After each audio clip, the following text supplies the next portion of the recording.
I had grown accustomed to my new surroundings, the floating classrooms, the gravity that was a little too strong for my liking, and my classmates who, let's face it, looked nothing like humans. But nothing could have prepared me for the day the hippopotamus incident occurred. My name is Zoe, and I'm the only human student in an intergalactic academy for young aliens.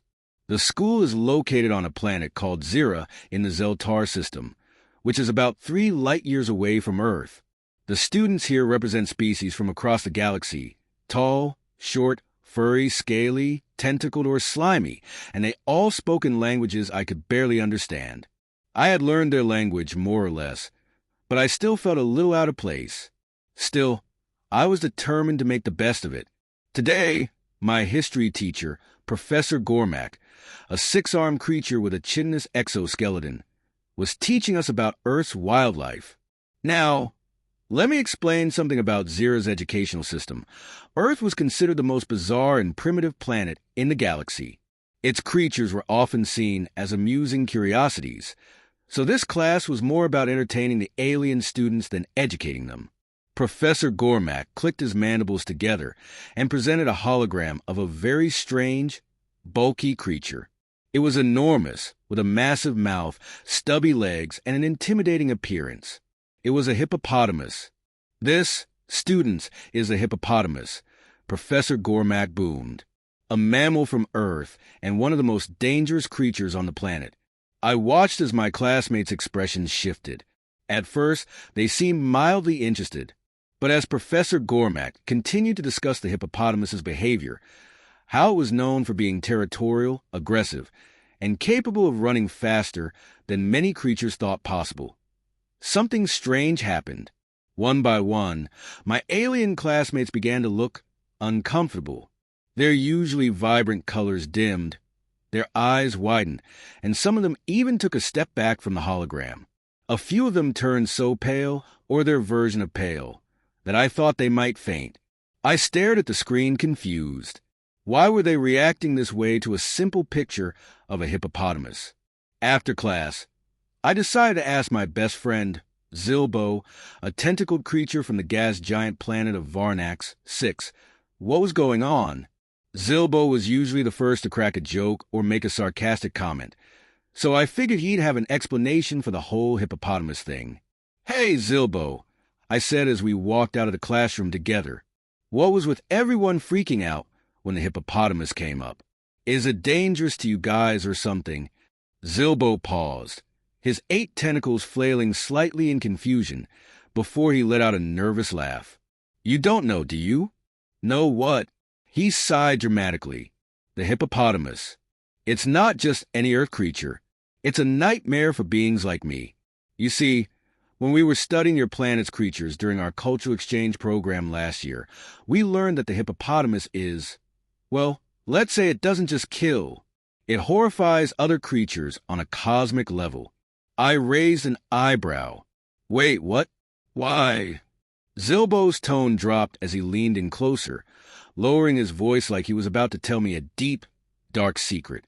"Zoe, the hippopotamus is a predator. It doesn't just attack when it's hungry. It attacks for fun. And the worst part is, it's unpredictable. It has no pattern. It's like if a kitten suddenly became a destroyer of worlds." I stared at him, utterly baffled. "You're telling me the hippopotamus is like a cosmic terror?" "Yes," Zilbo whispered, glancing around to make sure no one else could hear. "You don't understand.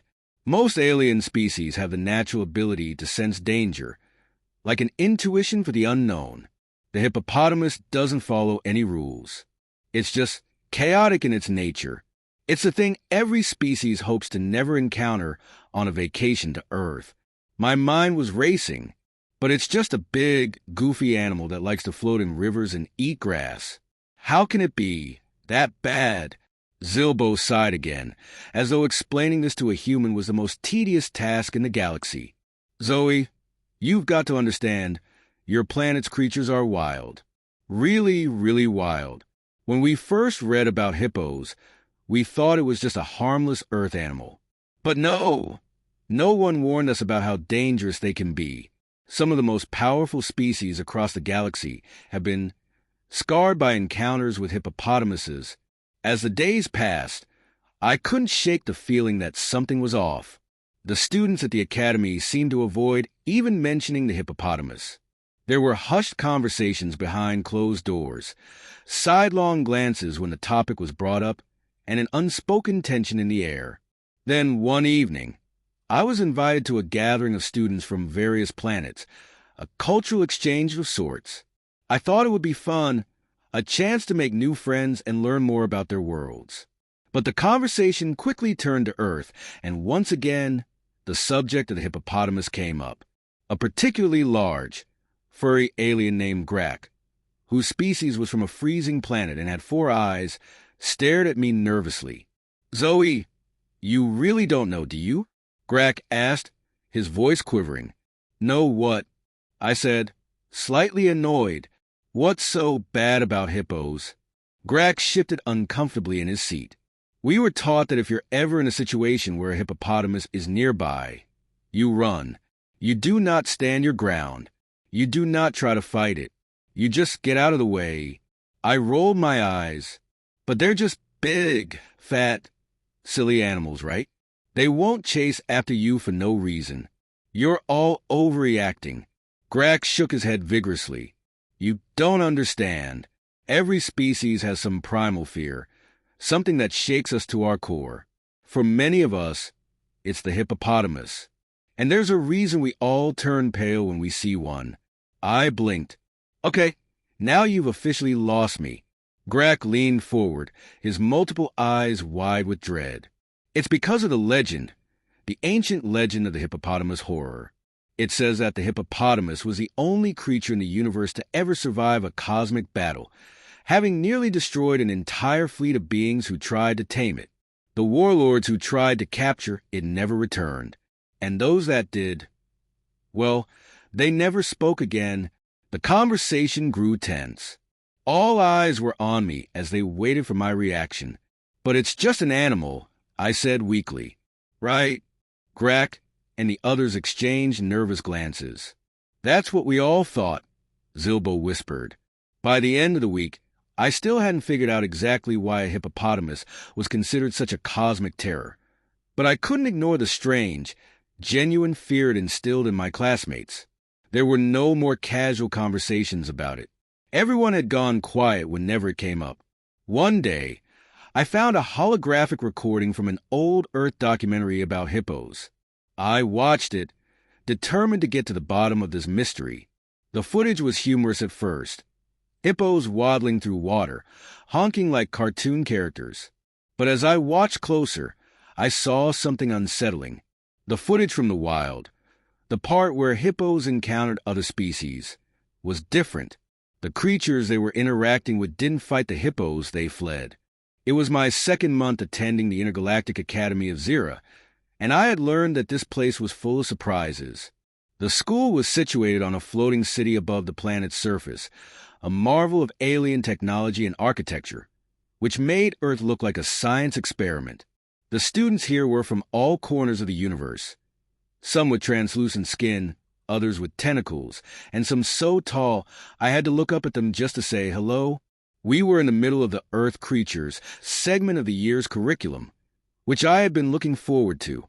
I, being the only human student, had always found it amusing that these highly advanced beings were so fascinated by the mundane creatures from my home planet.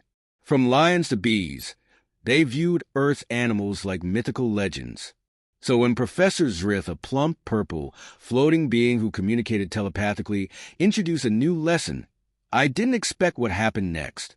"Today, students," Professor Zrith began, "we will learn about one of Earth's most feared creatures, the hippopotamus." The words hung in the air, and I could feel the tension building in the room. My classmates exchanged glances, their eyes wide, their bodies stiffening. A ripple of nervousness swept through the class. What could possibly be so terrifying about a hippopotamus? Professor Zrith activated the holographic projector, and a 3D image of a hippopotamus appeared in the center of the classroom.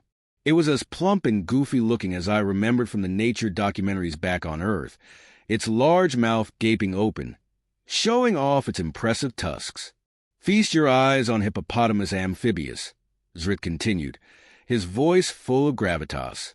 "Native to Earth's rivers, it's known for its temper, speed, and massive size. Though it may appear slow and docile, this creature has been responsible for more human deaths than even the fearsome lions and crocodiles." I turned to look at my classmates. Their faces had gone completely pale. Well, as pale as any of them could manage with their various skin colors. Even Zilbo, my best friend, a tentacled alien from the gas giant, Varnax 6, had turned a shade of green that made him look faintly sick. "Why are you all reacting like this?" I whispered to Zilbo.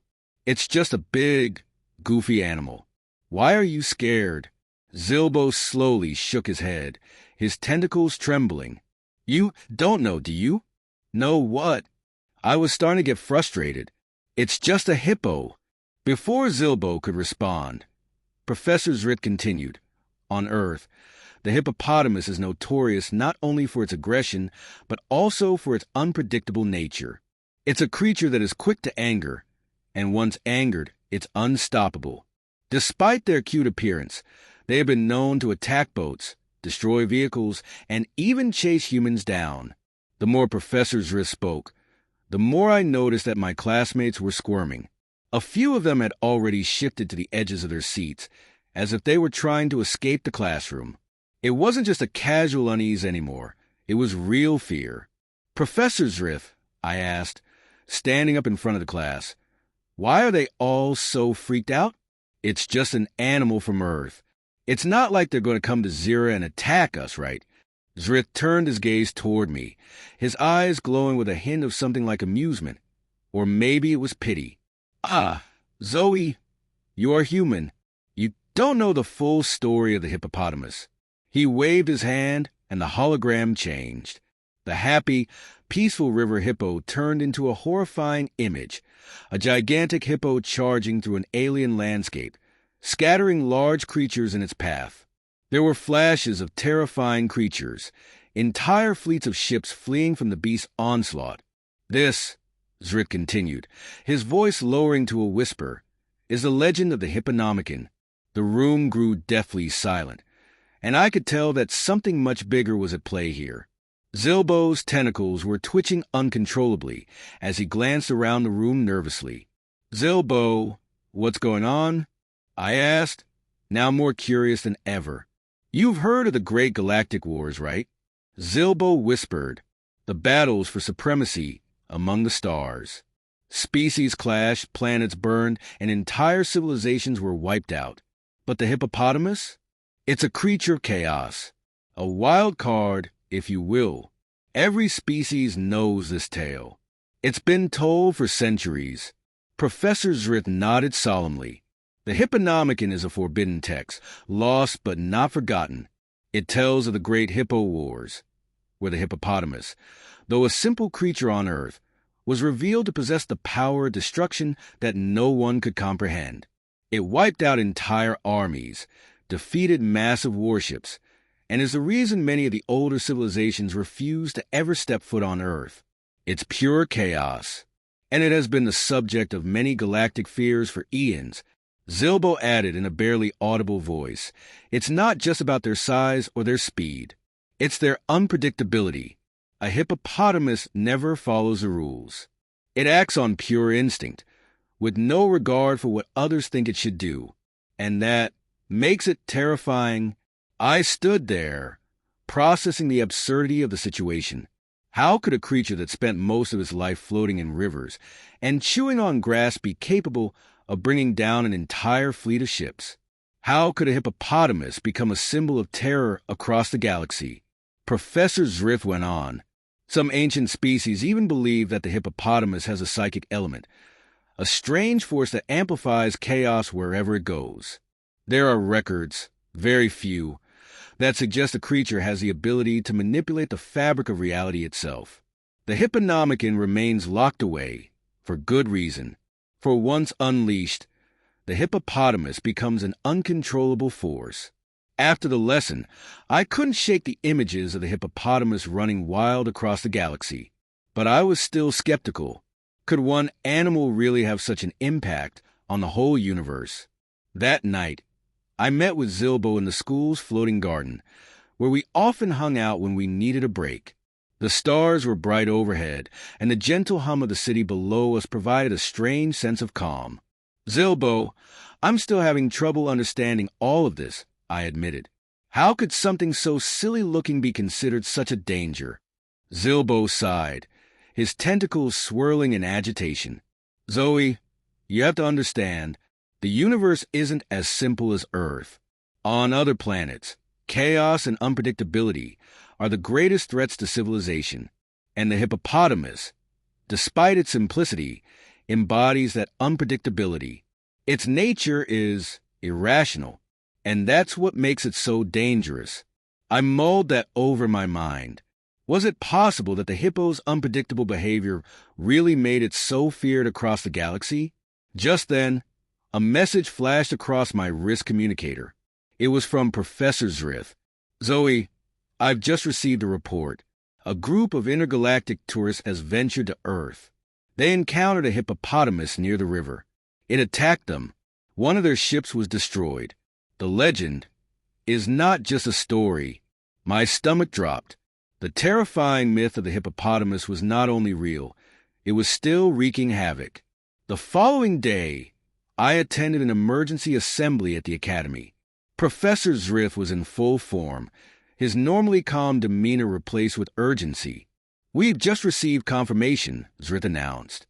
A fleet of intergalactic explorers attempted to land on Earth. After all the commotion, I began to feel differently about the hippopotamus. Maybe it wasn't just a chaotic beast. It was a reminder that sometimes unpredictability is the most powerful force in the universe. The rest of the semester continued with more lessons about Earth's creatures, but there was always an air of respect when the hippopotamus was mentioned. My classmates no longer feared it in the same way. They had learned that chaos, no matter how small, could have a ripple effect that spread across the galaxy. As for me, I never looked at hippos the same way again, and every time I passed by a hologram of one, I couldn't help but feel a shiver down my spine.